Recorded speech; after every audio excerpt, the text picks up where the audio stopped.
Hello. A lot of you are on board with me telling you some of my favorite myths, so we're gonna do it. Let me preface this by saying that I am no expert. I am just someone who really likes Greek mythology. There are a lot of myths, there's a ton of source material, and there are a lot of different versions of the myths. So I am going to be talking about the versions that I connect to the most. I also tried to use a teleprompter and that did not work, so we're just gonna wing it. I apologize for any awkward pauses and just awkwardness in general. I'm so sorry. That said, I think a more formal introduction is in order. So, Fated and Cursed, take 1. Hi Muses, I'm Carrie Keberly, your resident mythology nut. Welcome to Fated and Cursed. In episode 1, I'm going to be talking about the myth of Eros and Psyche, which arguably, and in my opinion, is one of the greatest love stories ever told. It's got everything. It's got loss, love, redemption, and a happy ending. So the god of love, Eros, who is he? Some say that he's a primordial god, and others say he is the son of Olympians, Aphrodite, and Ares, which is the version I tend to believe because love and hate getting together to create a little passion, it just makes sense. Next we have Psyche. She is a mortal princess who is so beautiful and so kind that people actually start to worship her. As you can imagine, this does not go over well with Aphrodite. Aphrodite's like, no. So she sends her son Eros to smite Psyche, except there's a problem. The minute Eros lays eyes on Psyche, he is smitten. He's like, no, I can't do this. Like, bro, I think I love this girl. Unbeknownst to Psyche, Eros is trying to think of a way that him and her can be together without his mom finding out. While this is going on, all of her marriage prospects dry up. This panics her parents and prompts a visit to the Pythia, which is Apollo's oracle. And Apollo does not like Eros. That is a whole other story, but he does not like Eros, and so it is prophesied to Psyche and her parents that she will be married to a terrible winged beast. And so they march her up to a mountaintop, and they're like, Psyche, we love you, but you're going to be sacrificed for the greater good of the family. So Psyche's on this mountaintop alone, wondering, how did I get here? Oh, that's right, I pissed off Aphrodite. When the west wind, Zephyr, blows through, he lulls her to sleep and spirits her away to this mysterious place in the sky. And when she wakes up, she's like, WTF. So she comes across this palace and she goes inside and nobody's there. And so she's looking around, and then all of a sudden she hears this voice that says, welcome home, I've been waiting for you.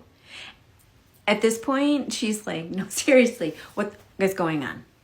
The voice assures her that she has nothing to fear, and it takes her a minute, but she figures out, oh, okay, this must be my terrible winged beast husband. And he must have made himself invisible because he's so fearsome to look upon that I might expire if I see him.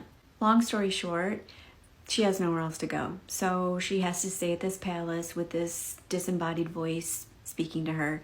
And time passes, and as time passes, she comes to realize that, you know, maybe this beast isn't so bad. Maybe he really doesn't want to rip me from limb to limb. I was going to say eat me, but that's what she said. Sorry, I told you. So even though Psyche has it all, she's lonely. And so she asks the beast, you know, hey, can my sisters come visit? Oh, by the way, did you know she had 2 sisters? The beast, aka Eros, is not real wild about this idea. He's like, you know, even though she promised that she wouldn't try to find out my identity, you know, it's risky. But he loves her, and he will do anything for her, so he eventually agrees. Psyche's sisters visit, you know, they arrive there by magic, of course, and, you know, I'm just gonna say it. They're jealous. They're looking around and they're going, what does your husband do? And so he's like, you know, I don't know. I don't want to talk about it. How about you just enjoy this lunch that these invisible people have prepared for you, okay? Basically, her sisters convince her that, you know, she's being lied to and that she needs to find out the identity of her husband immediately. And you know, she is thinking in the back of her mind, I trust him, I love him. But here's the thing, I do kind of feel like he's leaving some things out. Her sisters leave, and later that evening, after, you know, the beast retires to the West Wing, which she has also promised she will stay out of, because that was the thing, that was the number one rule.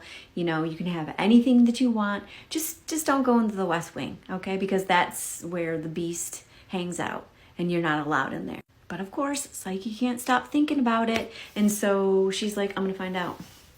I'm gonna find out. So she picks up her oil lamp, and she creeps down the hall, and she goes into the West Wing. Girl. She sneaks into the beast's room, right? And sure enough, she sees Wink. Tiptoes closer and closer, and she looks down. And it's a winged creature, all right. But it's the most beautiful creature she has ever seen. He's not a beast. He's the god of love. And she's married to him. Psyche's like, oh my God. Yeah, I loved you for your heart, but you bonus. She goes in to embrace her husband, right? And as she does that, the oil from her lamp spills on Eros, and that shit is hot. So he wakes up. And when he wakes up, he's furious. I mean, furious. Number one, she promised. Number two, she promised. He's like, oh my God, I'm so sorry. I'm only human. I'm sorry. And Eros is like, you're right. You are only human. And that's why we can't be together, because I can't trust you. She is literally begging him, please, no, I'm so sorry. Please don't leave me. And Eros is like, see ya. Because she's not a goddess. She can't, you know, go after him.